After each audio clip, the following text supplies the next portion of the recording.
The series I've enjoyed the most has been the Nuggets and the Warriors. They're tied at a game apiece. They play tonight in Golden State. First home playoff game since they lost to the Jazz in the 2007 Western Conference semis. Steph Curry has a sprained left ankle. He didn't practice on Thursday.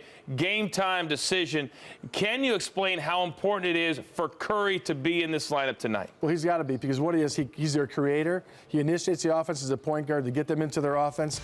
Knockdown three-point shooter. Teams have to guard him. It opens things up for everybody else. Who's got a quicker shot in the NBA than him? Nobody.